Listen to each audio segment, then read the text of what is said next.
महाभारत युद्ध के 10 गुप्त रहस्य। महाभारत को पंचम वेद कहा गया है। ये ग्रंथ हमारे देश के मन प्राण में बसा हुआ है। ये भारत की राष्ट्रीय गाथा है। इस ग्रंथ में तत्कालीन भारत आर्यावर्त का समग्र इतिहास वर्णित है। अपने आदर्श स्त्री पुरुषों के चरित्रों से हमारे देश के जनजीवन को ये प्रभावित करता रहा है। इसमें सैकड़ों पात्रों, स्थानों, घटनाओं तथा विचित्रताओं व विडंबनाओं का वर्णन है। प्रत्येक हिंदू के घर में महाभारत होना चाहिए। महाभारत में कई घटना, संबंध और ज्ञान विज्ञान के रहस्य छिपे हुए हैं। महाभारत का हर पात्र जीवंत है, चाहे वह कौरव, पांडव, कर्ण और कृष्ण हो या धृष्टद्युम्न, शल्य, शिखंडी और कृपाचार्य हो। महाभारत सिर्फ योद्धाओं की गाथाओं तक सीमित नहीं है। महाभारत से जुड़े शाप, वचन और आशीर्वाद में भी रहस्य छिपे हैं। दरअसल महाभारत की कहानी युद्ध के बाद समाप्त नहीं होती है। असल में महाभारत की कहानी तो युद्ध के बाद शुरू होती है। आज तक अश्वत्थामा क्यों जीवित है? क्यों यदुवंशियों के नाश का शाप दिया गया था और क्यों धर्म चल पड़ा था कलयुग की राह पर? महाभारत का रहस्य अभी सुलझना बाकी है। महाभारत युद्ध और उससे जुड़े 10 रहस्यों का हमने पता लगाया और जिसे आप शायद ही जानते हों। पहला रहस्य 0.18 का रहस्य। कहते हैं कि महाभारत युद्ध में 18 संख्या का बहुत महत्व है। महाभारत की पुस्तक में 18 अध्याय हैं। कृष्ण ने कुल 18 दिन तक अर्जुन को ज्ञान दिया। 18 दिन तक ही युद्ध चला। गीता में भी 18 अध्याय हैं।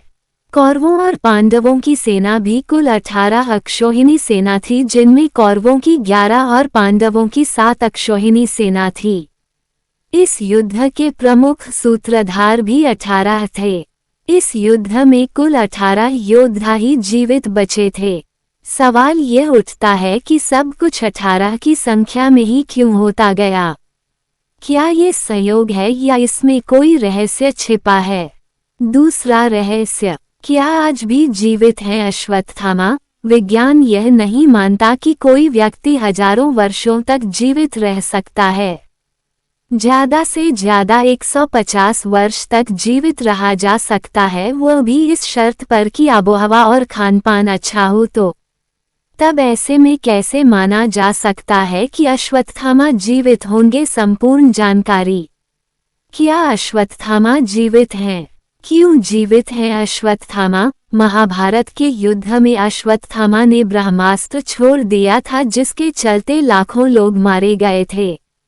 अश्वत्थामा के इस कृत्य से कृष्ण क्रोधित हो गए थे और उन्होंने अश्वत्थामा को शाप दिया था कि तू इतने वधों का पाप धोता हुआ 3000 वर्ष तक निर्जन स्थानों में भटकेगा। तेरे शरीर से सदैव रक्त की दुर्गंध निस्सित होती रहेगी। तू अनेक रोगों से पीड़ित रहेगा। व्यास ने श्री कृष्ण के वचनों का अनुमोदन किया। कहते हैं कि अश्वत्थामा इस शाप के बाद रेगिस्तानी इलाके में चला गया था और वहां रहने लगा था। कुछ लोग मानते हैं कि वो अरब चला गया था। उत्तर प्रदेश में प्रचलित मान्यता अनुसार अरब में उसने कृष्ण और पांडवों के धर्म को नष्ट करने की प्रतिज्ञा ली थी। ये 7 आज भी जिंदा हैं।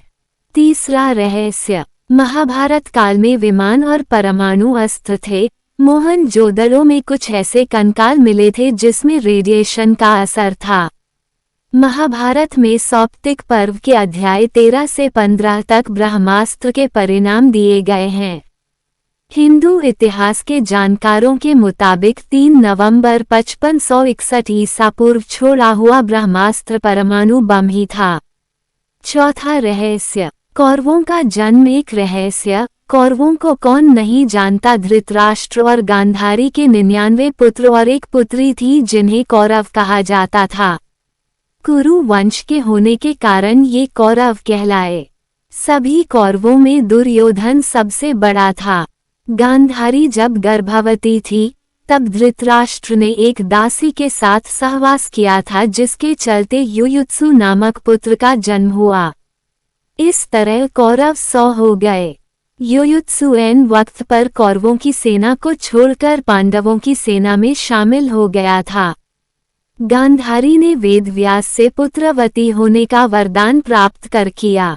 गर्भ धारण कर लेने के पश्चात भी 2 वर्ष व्यतीत हो गए, किंतु गांधारी के कोई भी संतान उत्पन्न नहीं हुई।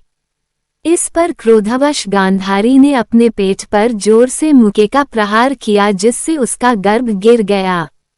वेदव्यास ने इस घटना को तत्काल ही जान लिया। वे गांधारी के पास आकर बोले, गांधारी, तूने बहुत गलत किया। मेरा दिया हुआ वर कभी मिथ्या नहीं जाता। अब तुम शीघ्र ही 100 कुंड तैयार करवाओ और उनमें घृत घी भरवा दो।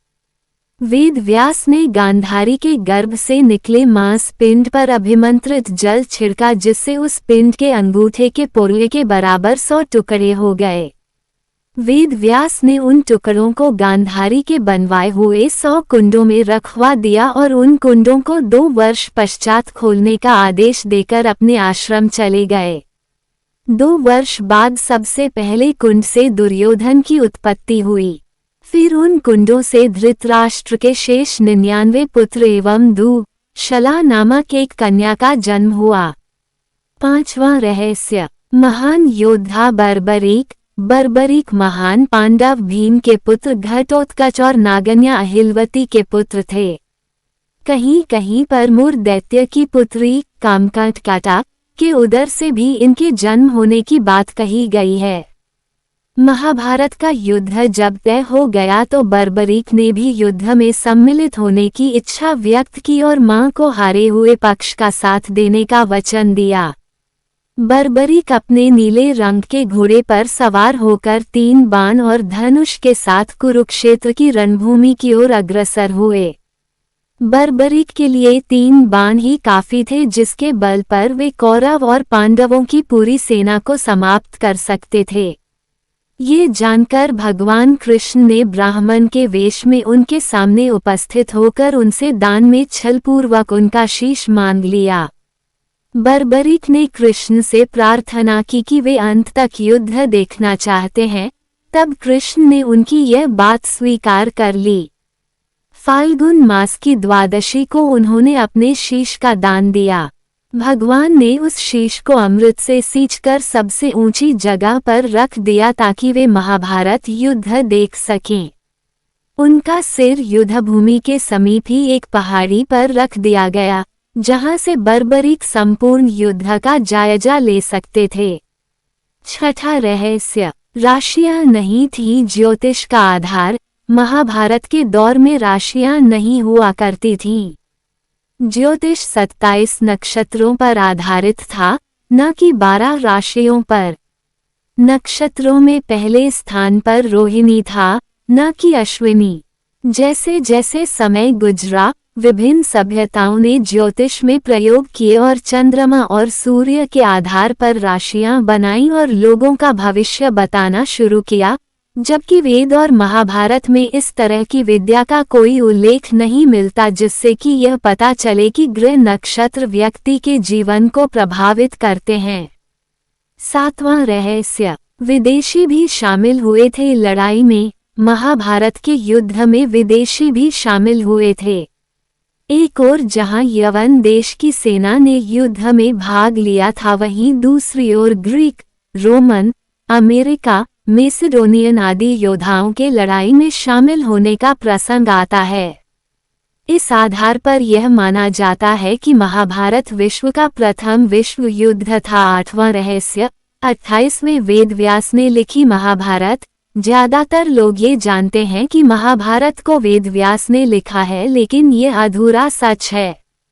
वेदव्यास कोई नाम नहीं बल्कि एक उपाधि थी जो वेदों का ज्ञान रखने वाले लोगों को दी जाती थी। कृष्णद्वैपायन से पहले 27 वेदव्यास हो चुके थे, जबकि वे खुद 28वें वेदव्यास थे। उनका नाम कृष्णद्वैपायन इसलिए रखा गया क्योंकि उनका रंग सांवला कृष्ण था और वे एक द्वीप पर जन्मे थे। 9वां रहस्य, दुशासन के पुत्र ने मारा अभिमन्यु को। लोग ये जानते हैं कि अभिमन्यु की हत्या चक्रव्यूह में 7 महारथियों द्वारा की गई थी। इन 7 महारथियों ने मिलकर अभिमन्यु की हत्या कर दी थी, लेकिन ये सच नहीं है। महाभारत के मुताबिक अभिमन्यु ने बहादुरी से लड़ते हुए चक्रव्यूह में मौजूद 7 में से एक महारथी दुर्योधन के बेटे को मार गिराया था। इससे नाराज होकर दुशासन के बेटे ने अभिमन्यु की हत्या कर दी थी। 10वां रहस्य, 3 चरणों में लिखी महाभारत। वेद व्यास की महाभारत को बेशक मौलिक माना जाता है, लेकिन वह 3 चरणों में लिखी गई।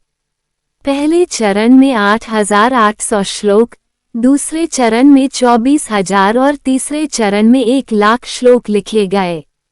वेद व्यास की महाभारत के अलावा Bhandarkar oriental research institute, Pune की संस्कृत महाभारत सबसे प्रामाणिक मानी जाती है। अंग्रेजी में संपूर्ण महाभारत 2 बार अनुदित की गई थी। पहला अनुवाद 1883-1896 के बीच किसारी मोहन गांगुली ने किया था और दूसरा मनमंथनाथ दत्त ने 1895 से 1905 के बीच। 100 साल बाद डॉक्टर देबरॉय तीसरी बार संपूर्ण महाभारत का अंग्रेजी में अनुवाद कर रहे हैं।